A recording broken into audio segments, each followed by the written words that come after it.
All right, Isaiah, thank you for that update. Right now, we're going to welcome Alan Adler, our Detroit Bureau Chief, to the show. Alan, thank you for joining us this morning. Great to have you as always.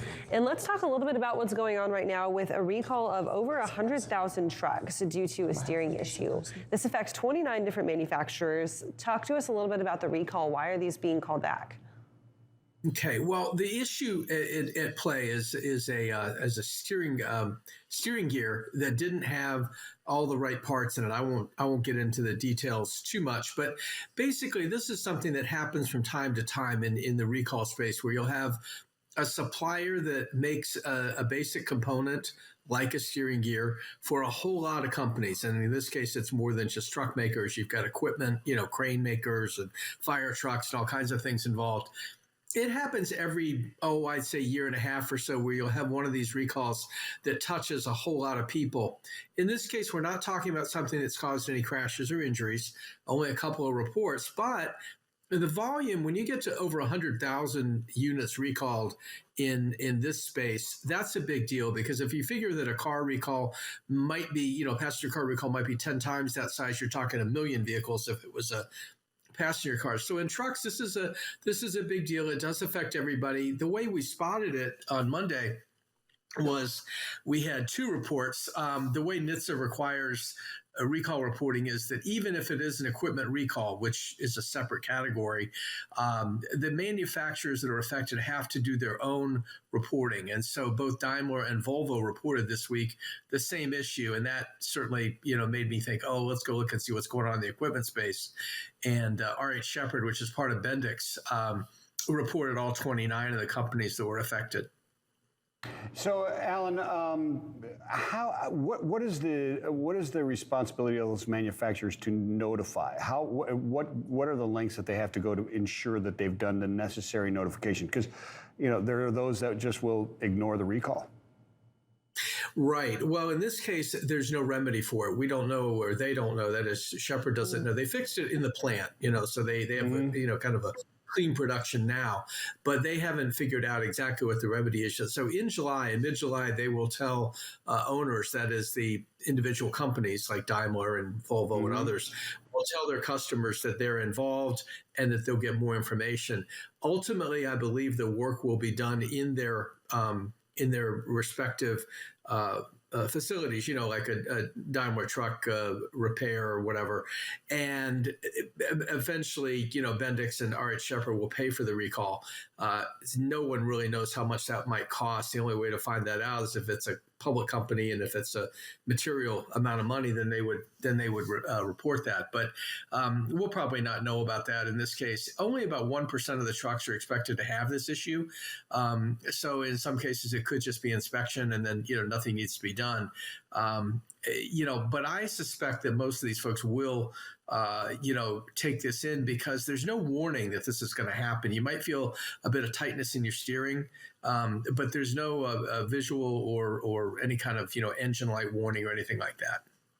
So, Alan, this question is kind of a two-parter. If you're a company now that you've got pieces of equipment that fall underneath this recall, one, what do you do? And then two, how much capacity does this take offline, or does it take a significant chunk of that offline, since it involves different pieces of equipment and not just trucks?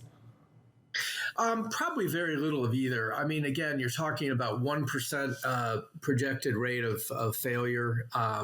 Probably no one will do anything. Michael, you're probably right. Some people may never get this taken care of. But I think, with maintenance being what it is, if they get the recall notice, they'll figure out, when, they'll have this inspected when they do other maintenance or something like that.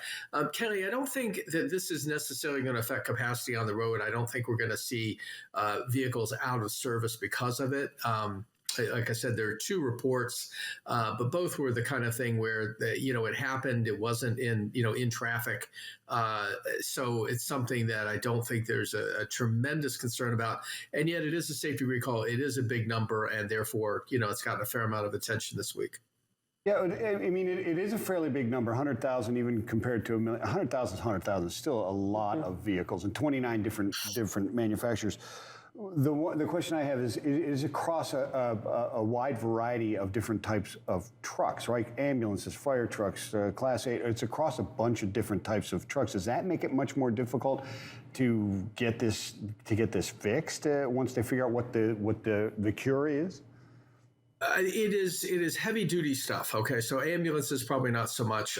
Maybe some tow trucks out there, might have it, but you're talking about big off road equipment as well as on highway trucks, that kind of thing. So it's a heavy duty steering part. Basically, it sounds like not bearings, but they call it steel balls that are sort of out of alignment, and if they all line up on one side, then you can have some parts in that steering gear crack.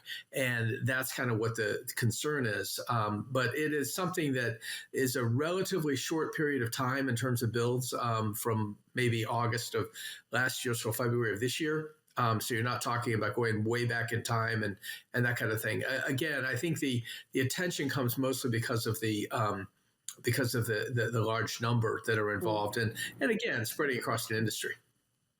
So, Alan, do you think that the supply chain issues and kind of the slowness of manufacturers to be able to produce parts for the industry right now has either led to kind of a better catch of these type of safety issues, and it's kind of added this like extra level of cautiousness because you're having to move so slow through production? Or do you think that people are just trying to add so much capacity that it's doing the opposite now, that they're kind of trying to build out these orders as quickly as possible, and it gives the opportunity for things to be missed more often?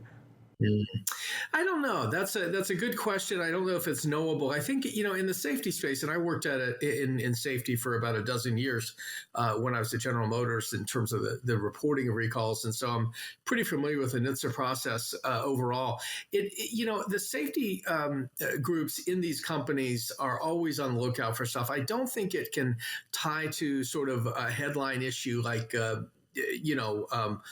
reduced production because of supply chain and things like that. A lot of times these issues, in this case, so this is an assembly issue. This wasn't even necessarily a parts thing. It was something that wasn't caught during assembly, and therefore, they have to go back now and remedy or at least inspect these trucks.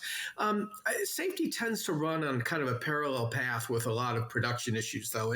It's something that, the idea is to build it right the first time and not have these problems. And the vast majority of products are built without issues. So when you have something like this come up, it's really hard to tie it to current events. It's really more something that just occurs from time to time. And, again, when you get all of these different companies and different types of vehicles involved, it becomes a more of a headline.